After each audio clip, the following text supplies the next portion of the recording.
अस्सलाम वालेकुम। इस दुनिया के अंदर जो भी चीज़ पैदा हुई है वो एक बार पैदा नहीं हुई, एक बार क्रिएट नहीं की गई, बल्कि उसका जन्म 2 बार होता है। इसी चीज़ को जानने के लिए आज का ये मैं सेशन बना रहा हूँ। ये बात स्टीफन अपनी book 7 habits of highly effective people के जो सेकंड हैबिट है उसके अंदर ये बात लिखता है, और वो कहता है कि कोई भी चीज़ जो इस दुनिया में आई है उसकी जो पहली क्रिएशन है वो है मेंटल क्रिएशन, और उसकी जो दूसरी क्रिएशन है वो है फिजिकल क्रिएशन। अगर आप गौर करें तो मेंटल जो क्रिएशन है वो क्या है कि हमेशा कोई भी चीज़ जो इंसान बनाता है उसका इमेज सबसे पहले दिमाग के अंदर बनता है, और जो ही वो इमेज दिमाग के अंदर बनता है उसके बाद हम उसको तख्लीक करते हैं इस दुनिया में, जो फिजिकल हम शेप देते हैं। खा वो कोई एक आइडिया हो, खा वो कोई एक बुक लिखनी है, वो कुछ भी करना हो, यानी पहली क्रिएशन कहाँ हुई?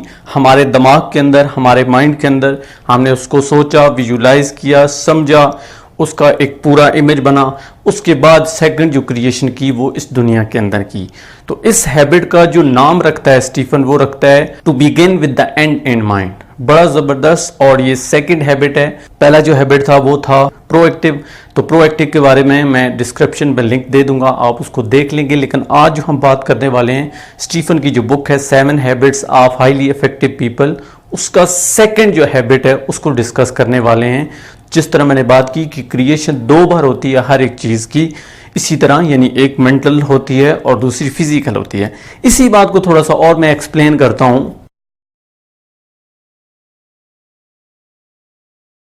तो आप हमेशा देखें कि कोई भी चीज़ है, जो ये जुमला वो बोल रहा है कि to begin with the end in mind, इसका बेसिकली मतलब क्या है? इसका मतलब ये है कि कोई भी चीज़, कुछ भी इस दुनिया के अंदर जो आपने करना है, सबसे पहले उसकी क्रिएशन करें दिमाग के अंदर।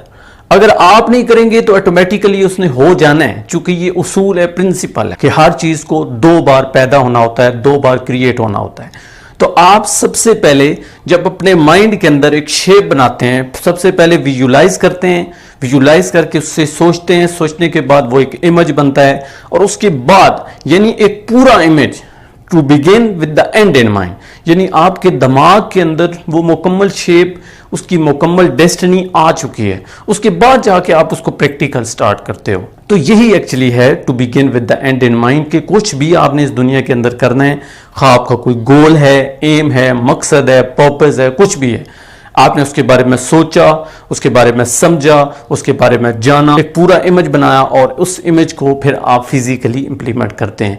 यानी आपने दिमाग के अंदर उसका स्टार्ट भी लिया, एंड भी किया, और उसके बाद जब आप उसकी फिजिकल क्रिएशन करते हैं तो उस वक्त ऑलरेडी उसका एक एंड आप दिमाग में कर चुके होते हैं।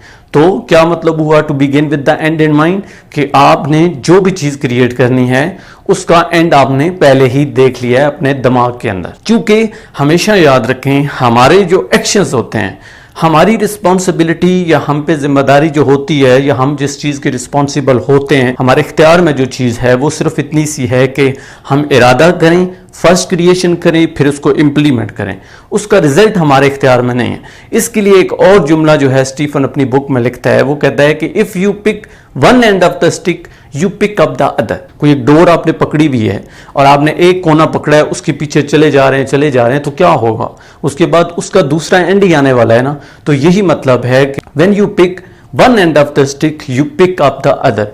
सो आपने जो फर्स्ट क्रिएशन करनी है अपने दिमाग के अंदर to begin with the end in mind, वो ऐसी करनी है कि अच्छे से अच्छी हो, और सबसे अहम बात कॉन्शियसली करनी है। क्योंकि मैंने आगे बात की ना कि ऑटोमेटिकली हो जाती है। अगर आप क्रिएट नहीं करते हैं तो ये तो उसूल है, ये तो प्रिंसिपल है कि उस चीज ने ऑटोमेटिकली बन जाना है।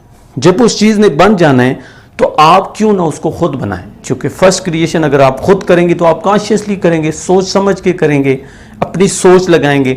अगर आप कॉन्शियसली नहीं करेंगे तो जिस तरह कहा कि ऑटोमेटिकली, तो ऑटोमेटिकली क्या होगा कि लोग आपकी उस गैप को फिल करेंगे। यानी जो भी आपकी वो क्रिएशन होगी उसमें लोगों के आइडियाज मौजूद होंगे, जो जो मुआशरे में आपने देखा होगा ऑलरेडी उसका एक इमेज आपके माइंड में सेव होता जा रहा होगा, और वही चीज़ एट द एंड निकलेगी, वही चीज़ ऑटोमेटिकली जनरेट हो जाएगी। और उसके बाद जो भी आप फिजिकल एक्शन लेंगे वो ऐसा ही होगा, क्योंकि जो भी काम आपने करना है उसकी पहले क्रिएशन हुई to begin with the end in mind. तो स्टीफन एक्चुअली ये कहना चाह रहा था इस हैबिट में कि वो लोग जो बहुत ज्यादा सक्सेसफुल हुए हैं, कामयाब हुए हैं, जो बड़े बड़े एथलीट्स हैं, उन्होंने क्या किया, उन्होंने विजुअलाइज किया। वो पहले ही अपनी डेस्टिनी का एंड कर लेते हैं, उसको देख लेते हैं, उसको समझ लेते हैं कॉन्शियसली, और उसके बाद वो स्टार्ट लेते हैं फिजिकल।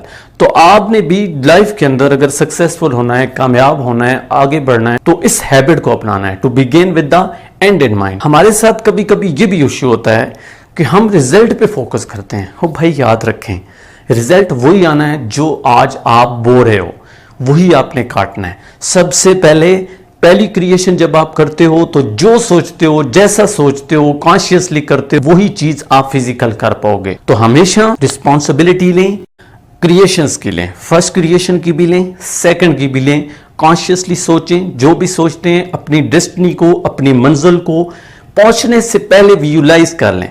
किसी भी चीज का स्टार्ट प्रैक्टिकली लेने से पहले अपने दिमाग के अंदर उसका एक एंड कर लें।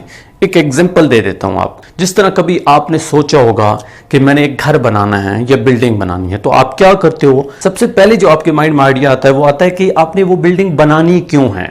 एक पूरा स्ट्रक्चर आप बनाते हो अपने दिमाग के अंदर कि मैंने इसलिए बनानी है।